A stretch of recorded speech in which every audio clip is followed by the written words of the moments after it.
Halo semuanya, selamat datang di panduan visual kita kali ini. Pernah dengar kata rekursi? Ya, mungkin buat sebagian orang kedengarannya kayak mimpi buruk pelajaran matematika ya. Tapi jujur aja, ini tuh sebenarnya semacam kode curang di dunia nyata. Ini strategi yang brilian banget buat mecahin masalah yang gede dan kompleks, tapi dengan cara yang super efisien. Penasaran kan? Yuk kita lihat gimana pola pikir ini bekerja. Oke, kita langsung mulai aja ya. Di panduan ini, kita bakal bahas beberapa hal seru. Mulai dari mengenal konsep dasar rekursi, lalu kita coba simulasi tantangan memasang keramik lantai, dan menghitung pola 8 keramik. Habis itu, kita main teka-teki menumpuk kue panekuk, cari strategi cepat untuk 6 panekuk, dan ditutup dengan kesimpulan tentang seberapa kuatnya sih logika rekursi ini. Kita masuk ke bagian pertama, mengenal konsep dasar rekursi. Nah, buat siswa atau pemula, belajar konsep dasar rekursi ini emang kadang bikin pusing duluan. Tapi bayangin deh, intinya rekursi itu cuma memecah satu masalah raksasa jadi potongan-potongan kecil yang persis sama. Logika dasar rekursi efisien ini tuh bekerja dengan cara memotong masalah terus-menerus sampai ukurannya jadi super kecil dan gampang banget buat diselesaikan. Ibaratnya gini, Anda harus naik 1000 anak tangga.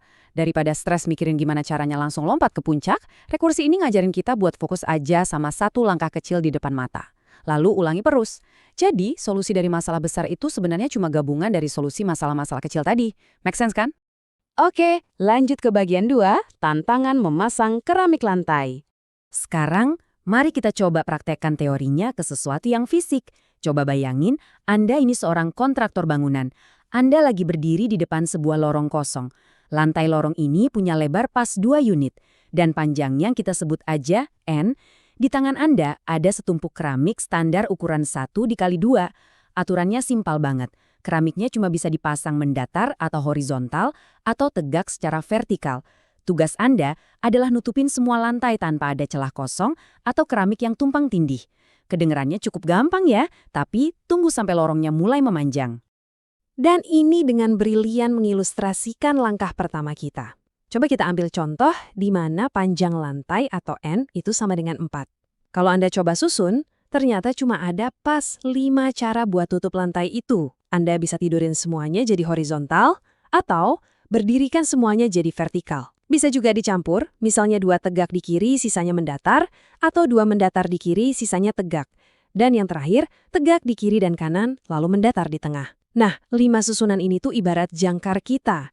Ini adalah kasus dasar atau pola awal yang bakal kita pakai untuk mecahin masalah yang jauh lebih gede nanti. Masuk ke bagian 3, menghitung pola 8 keramik. Nah, sekarang saya mau tanya langsung ke Anda. Gimana kalau kita harus pasang keramik di lorong yang panjangnya atau N-nya sama dengan 8? Kalau kita coba pakai aturan pola pemasangan 8 keramik ini secara manual, sambil ngegambar setiap kemungkinan satu-satu, wah dijamin bakal kehabisan waktu, kehabisan kertas, dan pasti gampang banget salah. Makanya, disinilah kita berhenti menebak-nebak dan mulai pakai kekuatan rekursi. Mari kita lihat polanya. Tadi kita tahu kalau N sama dengan 4 ada 5 cara. Kalau panjang lorongnya ditambah jadi 5, ternyata ada 8 cara. N sama dengan 6 naik jadi 13 cara. Terus pas N sama dengan 7 ada 21 cara. Anda lihat nggak pola ajaib yang tersembunyi di angka-angka ini? Ya, bener banget. Ini tuh pola deret Fibonacci. Jadi setiap angka baru itu tuh hasil penjumlahan dari 2 angka sebelumnya. 5 tambah 8 jadi 13. 8 tambah 13 jadi 21. Kelihatan kan polanya? Masalah ini bener-bener rekursif sifatnya. Cara kita nyusun lantai sekarang itu sangat bergantung sama cara kita nyusun lantai yang ukurannya sedikit lebih kecil sebelumnya. Jadi, cara menghitung total cara keramik untuk N sama dengan 8 itu sebenarnya super gampang. Kita tinggal tambahin aja 2 angka terakhir dari deret kita tadi. 13 ditambah 21. Hasilnya tepat 34 cara. Coba bayangin, cuma dengan ngikutin pola rekursif ini, kita bisa langsung tahu jawabannya dalam hitungan detik, tanpa perlu coret-coret gambar sama sekali. Gila kan? Ini bukti nyata seberapa efisiennya logika komputasional. Kita bisa pecahin teka-teki yang kelihatan rumit cuma dengan paham satu pola dasar yang diulang-ulang. Lanjut ke bagian 4, teka-teki menumpuk kue panekuk. Oke, sekarang kita naikin level permainan kita. Kita bakal pakai teka-teki logikas yang super terkenal. Namanya Menara Hanoi. Tapi kali ini disamarkan dengan cerdas jadi menu sarapan pagi. Pertanyaannya, bagaimana rekursi memecahkan masalah panekuk untuk pemula? Semuanya berawal dari aturan main yang super ketat. Jadi gini, Anda punya setumpuk panekuk beda ukuran di piring A, dan Anda harus pindahin semuanya ke piring C. Syaratnya, cuma boleh pindahin satu panekuk setiap kalinya. Dan yang paling penting, Anda harus manfaatin piring B sebagai piring bantuan dalam rekursi ini. Anggap aja piring B ini semacam area transit sementara Anda. Tapi, ada satu larangan keras yang mutlak. Panekuk yang lebih besar nggak boleh dan nggak akan pernah boleh ditaruh di atas panekuk yang lebih kecil. Titik. Nah, poin krusialnya di sini adalah ngelihat gimana sistem ini jalan dalam skala kecil. Misal, kita cuma punya 2 panekuk nih, panekuk 1 yang kecil dan panekuk 2 yang besar. Gimana langkah minimalnya? Pertama, geser yang kecil ke piring bantuan B. Kedua, pindahin panekuk besar dari piring asal A langsung ke tujuan akhirnya di C. Dan ketiga, balikin panekuk kecil dari B ke atas panekuk besar di piring C. Tepat 3 langkah presisi. Kelihatan kan, piring bantuan B ini benar-benar memainkan peran sentral. Tanpa piring ini, misinya mustahil diselesaikan tanpa melanggar aturan ukuran panekuk tadi. Masuk ke bagian 5, strategi cepat, 6 panekuk. Sebelum kita balas lebih lanjut, saya mau kasih jeda sejenak buat nantang Anda nih. Kalau mindahin 2 panekuk aja butuh 3 langkah, coba tebak berapa langkah minimal pindah 6 panekuk ketika kita cuma nambahin 4 panekuk aja ketumpukannya. Kira-kira butuh berapa langkah ya? 10? 20? Jawabannya adalah 63 langkah. Wow, jauh banget melompatnya kan? Ya, Anda benar-benar butuh minimal 63 langkah yang nggak boleh salah satu pun. Strategi memindahkan 4 panekuk cepat ini sebenarnya bertumbuh pada rumus matematika yang lahir dari rekursi itu sendiri. 2 pangkat N, lalu dikurangin 1. Jadi 2 pangkat 6 itu 64, dikurangin 1, jadilah 63. Kenapa bisa naiknya secepat itu? Soalnya setiap kali Anda nambahin satu panekuk baru di posisi paling bawah, Anda tuh ibaratnya harus mindahin seluruh menara di atasnya sebanyak 2 kali lipat. Ini visualisasi yang keren banget buat nunjukin gimana suatu masalah bisa tumbuh secara eksponensial. Bahkan kalau kita pakai rumus perhitungan total langkah 8 panekuk, jumlahnya langsung meledak jadi 2 pangkat 8 dikurangin 1, yaitu 255 langkah. Tapi lagi-lagi berkat logika rekursi, kekacauan yang bikin pusing itu bisa dirangkum jadi satu kepastian matematika yang simple dan elegan. Dan bagian terakhir, bagian 6, kesimpulan, kekuatan logika rekursi. Jadi, kalau suatu saat Anda dihadapin sama kekacauan yang kelihatannya mustahil dan super ribet, entah itu disuruh ngitung kombinasi keramik lantai yang panjang banget, atau ngerencanain ratusan pergerakan paneku, ingat ini, solusinya jarang banget berupa otot atau nebak-nebak sembarangan. Solusinya adalah kenali polanya, bangun kasus dasarnya, terus biarin rekursi yang melakukan kerja keras buat Anda. Ingat kekuatan sejati dari berpikir komputasional, itu ngasih kita kemampuan buat menaklukkan kemustahilan cuma dengan ngambil satu langkah kecil yang berulang. Nah, sekarang setelah Anda tahu rahasia di balik logika rekursif ini, kira-kira di mana lagi ya Anda bakal mulai ngelihat pola-pola kayak gini di kehidupan sehari-hari? Coba perhatiin sekitar Anda, teruslah bertanya, dan teruslah mecahin masalah satu langkah kecil setiap kalinya. Terima kasih banyak udah bergabung di panduan visual kita hari ini. Aktivitas individu yaitu menerapkan konsep rekursi dengan deskripsi tugas sebagai berikut. Selesaikanlah 2 problem berikut dengan menerapkan konsep rekursi yang telah kalian pelajari. Permasalahan pertama yaitu tentang memasang keramik. Terdapat sebuah lantai yang berukuran 2 kali N. Pada lantai tersebut ingin dipasang N buah keramik yang masing-masing berukuran 1 kali 2. Seperti ini ilustrasinya. Ada keramik dan lantai. Setiap keramik dapat dipasang secara mendatar atau horizontal maupun secara tegak atau vertikal. Sebagai contoh, jika N adalah 4, maka akan ada 5 buah cara berbeda memasang 4 keramik. Yaitu, cara pertama, semua keramik dipasang secara horizontal. Cara kedua, semua keramik dipasang secara vertikal. Ya, seperti ini. Kemudian cara yang ketiga, paling kiri ada 2 keramik vertikal dan yang kanan sisanya adalah horizontal. Ya, seperti ini. Kemudian cara yang keempat, paling kiri ada 2 keramik horizontal dan sisanya adalah vertikal. Cara yang kelima, paling kiri dan paling kanan vertikal dan sisanya horizontal.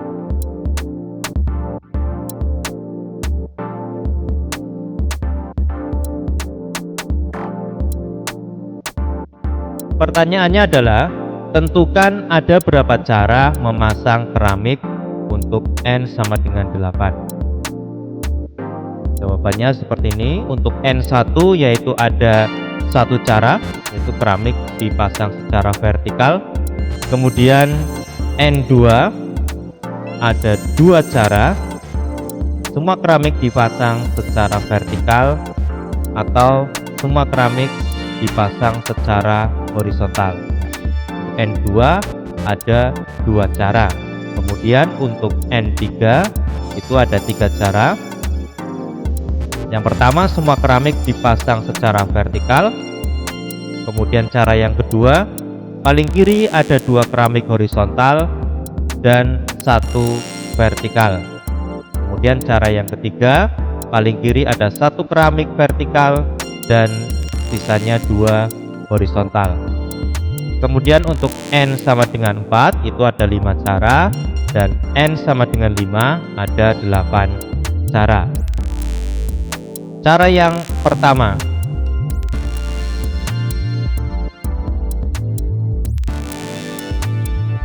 pertama, semua keramik dipasang vertikal. 5 keramik dipasang secara vertikal.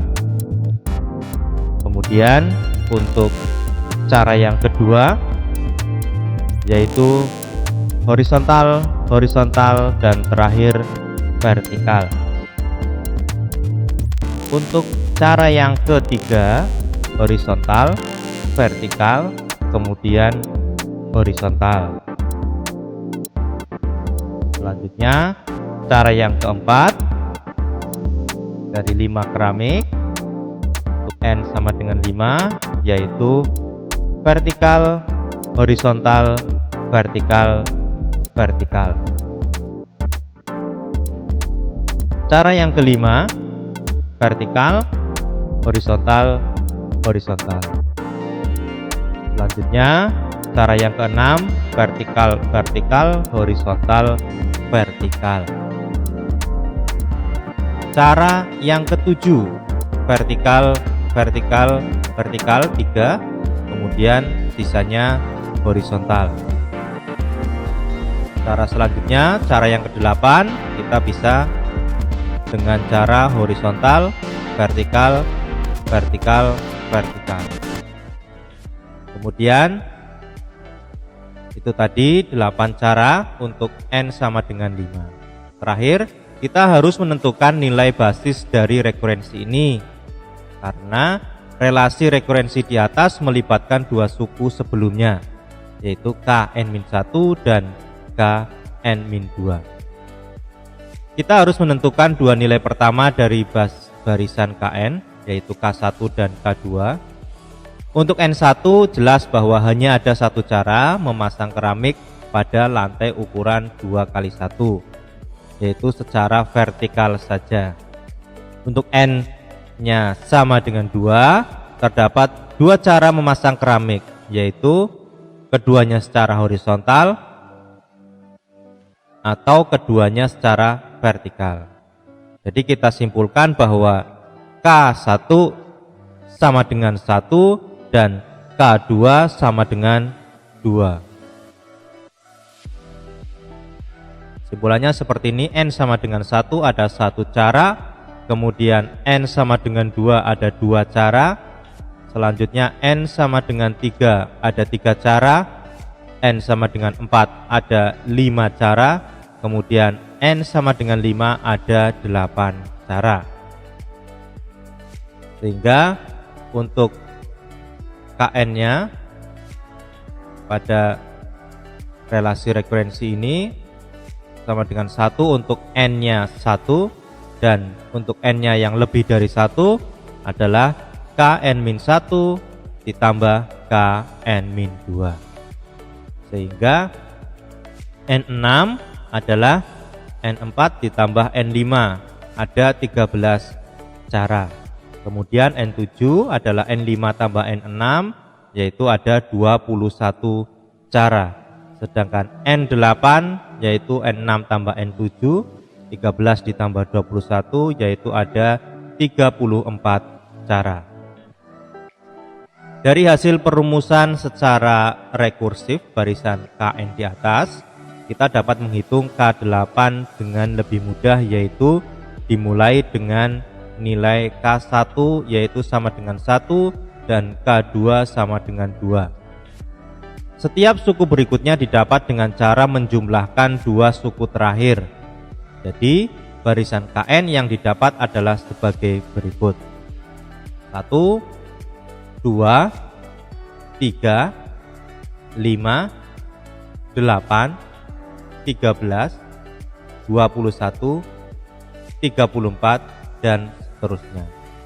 Sehingga jawaban yang diinginkan untuk K8 adalah 34. Kita lanjutkan permasalahan kedua, menumpuk pancake atau pancake. Budi memiliki setumpuk pancake yang memiliki ukuran dari besar sampai kecil. Pancake-pancake tersebut ditumpuk di atas sebuah piring dengan aturan bahwa pancake yang besar harus berada di bawah pancake yang lebih kecil. Budi ingin memindahkan pancake ini dari satu piring ke piring lainnya. Namun dalam prosesnya ia tetap ingin mengikuti aturan bahwa pancake yang besar harus selalu berada di bawah pancake yang lebih kecil. Selain itu, Budi juga hanya boleh memindahkan satu buah pancake saja pada satu waktu tertentu dari satu piring ke piring lainnya. Budi menyadari bahwa ia memerlukan sebuah piring tambahan untuk dapat melakukan perpindahan ini. Jika piring asal pancake diberi nama A, kemudian piring tujuan diberi nama C, maka Budi akan menyiapkan sebuah piring bantuan sebagai tempat sementara yang diberi nama piring B. Budi ingin mengetahui berapa banyak langkah pemindahan pancake yang harus ia lakukan untuk dapat memindahkan semua pancake yang dimilikinya dari piring A ke piring C dengan mungkin menggunakan piring B sebagai tempat sementara. Misalnya, jika Budi memiliki dua buah pancake saja, kita beri nama pancake 1, dan di mana pancake 1 berukuran lebih kecil dari pancake 2, maka ia membutuhkan minimal 3 langkah pemindahan. Yang pertama, pindahkan pancake 1 dari piring A ke piring B. Kemudian pindahkan pancake 2 dari piring A ke piring C. Dan selanjutnya langkah yang ketiga adalah pindahkan pancake 1 dari piring B ke piring C. Sekarang pertanyaannya, berapakah jumlah langkah minimal yang diperlukan apabila Budi memiliki 6 buah pancake?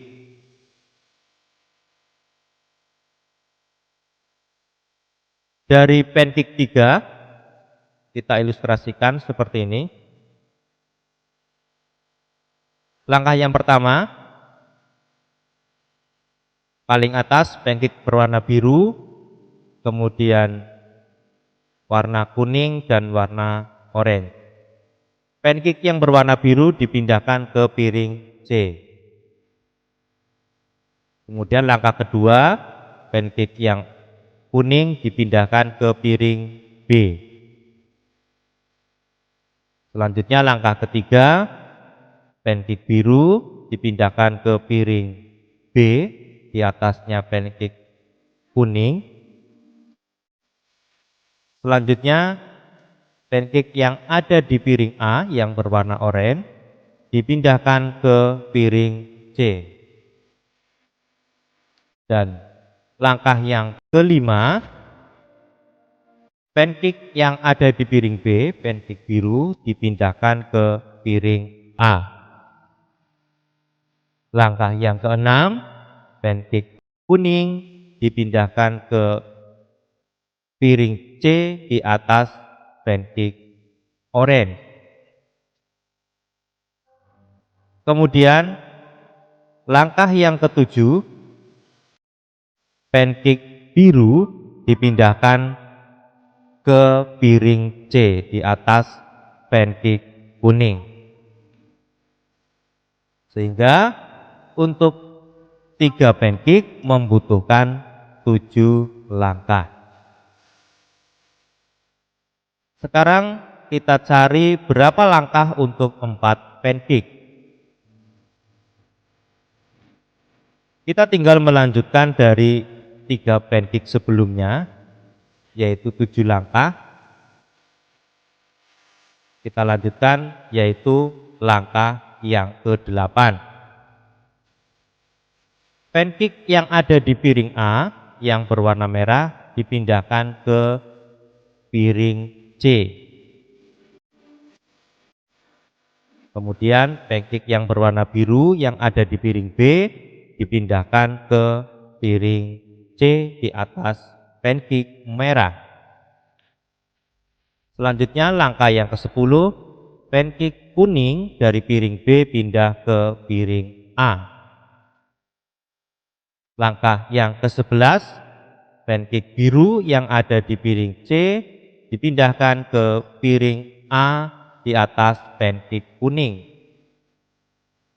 Langkah yang ke-12, pancake orange dari piring B dipindahkan ke piring C. Kemudian langkah 13, pancake biru dipindahkan dari piring A ke piring B.